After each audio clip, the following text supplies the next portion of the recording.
Again, we wouldn't even make the connection if Drake hadn't dropped this on his story. Criticism. Maybe I do. But when you die, will people notice? When I go, there will be a lot of memories of me by a lot of people. Many will hate me, even so. A person needs to live with vigor. Otherwise, what's born. So we've been specifically talking on this channel about what we think some of the next moves are going to be from both of these guys in the industry, whether that's Kendrick Lamar or Drake. One of the people who are social media or news content creators, you could call them, that has been at the forefront of this entire beef has been DJ Academics. He posted on his story sometime yesterday that he's waiting for a few records to drop. Now, I thought the day that that security guard got shot, unfortunately, which was on Monday, was going to be a day that Drake was going to drop, because we're still waiting on more of a powerful song from him, especially after the way things ended with The Heart Part 6. A lot of people aren't happy about it, but we still don't know what's going to happen. We're kind of at a standstill because I think, out of respect, both sides are kind of waiting for things to smooth over with that. But apparently Academic says he's waiting for a few records. I would not be surprised if something dropped tonight, and you know, y'all know me, I'm going to be up to date and keeping y'all up to date on what's going on with drops and new content that's posted. So make sure y'all check out the channel for that. But in light of Academic saying that, Drake posted something on his Instagram story that I thought was interesting and a lot of people didn't catch as well. So y'all check this out if you haven't seen this yet, and let me know what you think. Criticism. Maybe I do. But when you die, will people notice? When I go, there will be a lot of memories of me by a lot of people. Many will hate me, even so. A person needs to live with vigor. Otherwise, what's born. All right, so there was a lot of speculation about what this was about, what this was implying. So I'm going to give a little background about what this video is from, and then you guys can make a decision as to what you think that means. So reading the caption, it says, "I don't mean this as a criticism." Criticism. Maybe I do. Maybe I do. But when you die, will people notice? Will people notice? When I go, there are going to be a lot of memories of There me. will be a lot of memories of me by a lot of people. By a lot of Many people. who hate me, even so. Many who pay, but even so. A person needs to live with vigor. A person needs to live with vigor. All right, so remember that phrase at the end, live with vigor. We're going to get into it in a second. Otherwise, what's born. Otherwise, what's the point? All right, so some people will say, oh, this is Drake saying that he's done. Other people are saying he needs to be on self-deletion watch. I think it's a little bit more than that, and we're going to get into why in here in a second. So with that being said, first of all, we got to figure out where this video comes from. And I did a little research and looked into it, and this video is from a Netflix TV series that just came out this year, and the title of it is called A Man in Full. Now, there's a little bit of detail here that kind of tells us what the whole point and the whole idea of the series is, and then we're going to get into a video that actually breaks it down as well and kind of shows what the story is about and why this could be important to some of the next moves that are going to be made in this situation with Kendrick and Drake.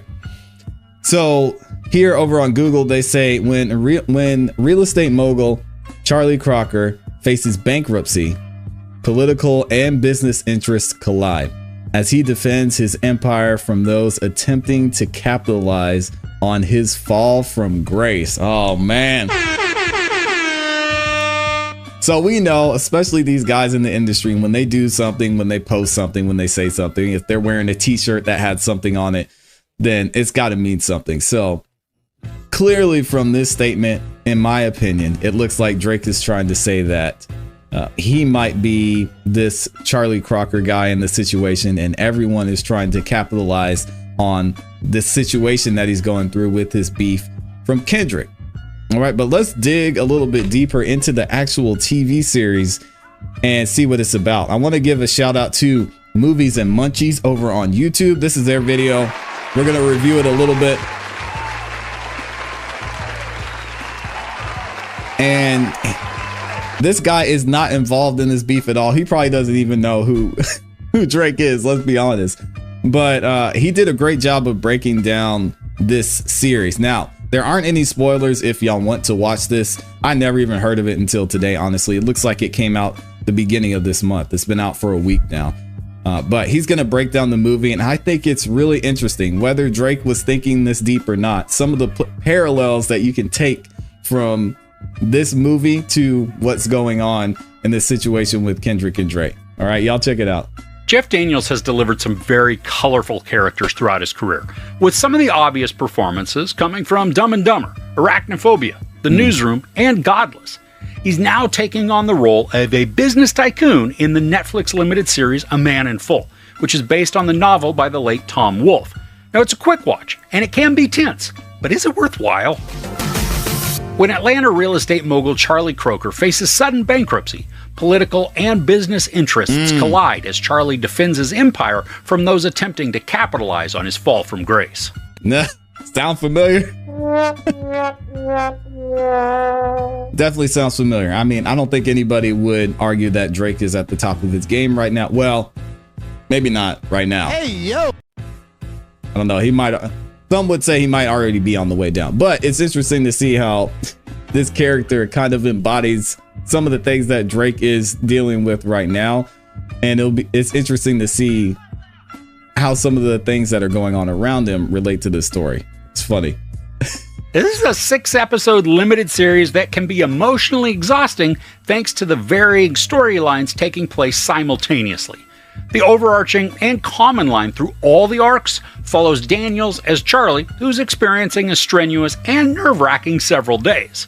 Now, his company is facing bankruptcy. He's being pressured by political and family interests, and he's also trying to run his business while taking care of his employees. Throughout the storyline, there's a court case involving one of his employees, some scheming by overly ambitious bankers, and a mayoral race that's getting into the mud to fight. Now, all of these intersect in one way or another, but the question I kept asking myself as I watched, why am I supposed to care? Daniels, he commands the screen anytime he's present. Not only is he just a towering bulk of a man, but the persona that he crafts for Charlie Croker, it's intimidating, cutthroat, domineering, and hubristic. We're not supposed to totally like or sympathize with Charlie, but there are moments here and there when the good, maybe the honorable, that overtakes the self-important mindset, and he does become sympathetic. Man, this whole thing between Drake and Kendrick is playing out as a Netflix short series. This is weird to just hear some of the comparisons. I mean, you got Drake, who is fighting for his life against everyone who's against him, right? The 20v1, and he's got people around him who are betraying him. It's funny, man. And these contradictions are sprinkled throughout the narrative. He'll be wailing obscenities and verbal threats at a banker one moment and then genuinely consoling an employee the next. And it's a roller coaster of emotions, and Daniels leads like us through push-ups each in the one Heart Part effectively. 6. Now, a repeated phrase throughout the series is live with vigor, and we can certainly watch that play out with Charlie. I mean, even if he's offending somebody, he sees it as their opportunity to embrace that rage or maybe disgust and hold it tight because it's a real and valid feeling, letting the person know they are alive and full of vitality. Now, I do appreciate how it's interesting because Drake alludes to that as well in the Heart Part 6, where he talks about, I'm glad I was able to motivate you, Kendrick. I'm out here exercising my pen. We're watching the movie right now in real life, y'all. Letting the person know they are alive and full of vitality. Now, I do appreciate how we watch this sentiment play out through many of the other characters. Take, for instance, the bankers who are after Charlie's assets. The two main ones that the story follows are played by Bill Camp and Tom Pelphrey. And both of these characters... Kendrick Lamar and J. Cole? Or Kendrick Lamar, Metro and Future? Man, I don't want to go into the whole other side of this, but I hope y'all are seeing what's going on here. This is crazy. Are laser focused on demolishing Charlie. Their internal rage and drive, it just pours out in the performance, creating characters who are just as slimy and off-putting as Charlie can be. And at different times throughout the story, we witness each of them live with vigor. Now, while I'd argue theirs isn't the healthiest of motivations or outlooks, they still embrace their internal passion that makes them value their life. We also watch this theme be illustrated. Hey, yo! Did y'all hear that? This sounds exactly like what's going on. If y'all... I'm sorry, I'm at the point where I don't believe any of this is real. I'm not saying it's staged, but I think it's so funny to see how this movie was made, and it almost exactly mirrors what's going on with Drake, Kendrick, J. Cole, the industry, the culture, Future, Metro Boomin. I gotta run this back. Y'all hear that part. They're focused on demolishing Charlie. Their internal rage and drive, it just pours out in the performance, creating characters who are just as slimy and off-putting as Charlie can be. And at different times throughout the story, we witness each of them live with vigor. Now, while I'd argue theirs isn't the healthiest of motivations or outlooks, they still embrace their internal passion that makes them value their life. We also watch this theme be illustrated through a character named Conrad, played by John Michael Hill. Now, Conrad is the Croker employee who finds himself imprisoned and on trial for acting against injustice. There's some scenes where the dude has crawled into himself, but finally, he can't take it anymore, and his vigor is explosive and painful looking. Out of most of the characters we watch, he's one of the most noble and honorable people. Conrad's a character that can be used as a moral comparison with J. Cole. Oh, man. Y'all see it? This is wild. And honorable people. Conrad's a character that can be used as a moral comparison with Charlie. While Charlie does have moments of nobility, he's mostly arrogant and cruel. Conrad, on the other hand, is mostly noble, with moments that can be construed as cruel, but are actually just when seen in context. Now, I loved the performances throughout this series, and not just with the ones that I have listed. I mean, there are several more who create spectacular dynamics within the storyline. Diane Lane, Sarah Jones, Aml Amin, William Jackson Harper, Josh Pais, and Anthony Heald all provide compelling characters. Now, we may not like all of them, and we may even hate some, but they're impactful and they add depth to the storytelling. Now, the thing I have the largest problem with, though, is that when all is said and done, I felt like we've just watched a small slice of life for a pompous rich white dude and those that kind of intersect within his chaos. Yo, Rick, I don't know. I guess Rick Ross was right? Man, oh man. That's crazy. That is crazy. I didn't feel much of anything when the story concluded. I mean, I enjoyed the acting, and the pace of the story was urgent and efficient, but I still can't shake that feeling of how empty the series felt once it hits the final credits.